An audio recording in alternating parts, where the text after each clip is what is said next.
ఇంట్లో హాల్లో అందరూ అయితే అలా కూర్చుని ఉంటారు. ఇంతలో మురారి అయితే ఇలా అంటూ ఉంటాడు, ఎన్నాళ్ళు మాకే ముహూర్తం కుదిరితే మేము ఫస్ట్ నైట్ జరుపుకోకుండా ఆపుకున్నాం. ఎందుకంటే ముకుంద, ఆదర్శ్ వాళ్ళు కూడా ఉండిపోతున్నారు కదా అని చెప్పి ఫీల్ అయ్యేవాళ్ళం. కానీ ఇప్పుడు అలా లేదు, మాకు కూడా ముహూర్తం పెట్టుకుని వచ్చేసాను అని చెప్పి మురారి అంటాడు. అది విని కృష్ణ అయితే ఏంటి ఏసీపీ సార్ నిజంగానా అని చెప్పి అంటుంది.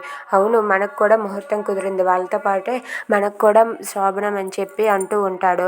ఆ మాటలకు కృష్ణ అయితే సరే ఏసీపీ సార్ అంటుంది. ఇదంతా వింటున్న ముకుంద అయితే ఇలా అంటూ ఉంటుంది, ఏంటి అప్పుడు కుదిరిన ముహూర్తం ఇప్పుడు కుదరడం ఏంటి, వీళ్ళంతా కలిసి ఏదో ప్లాన్ చేస్తున్నట్టుగా ఉన్నారని చెప్పి ముకుంద అనుకుంటూ ఉంటుంది. ఇక అది విన్న ఆదర్శ్ అయితే ఇలా అంటూ ఉంటాడు, సరేలే ఏదైతే ఏముంది, ఇద్దరు జంటలకి కలిసే శోభన ముహూర్తం కుదిరింది, కంగ్రాట్స్ రా అని చెప్పి ఆదర్శ్ మురారికి అంటూ ఉంటాడు.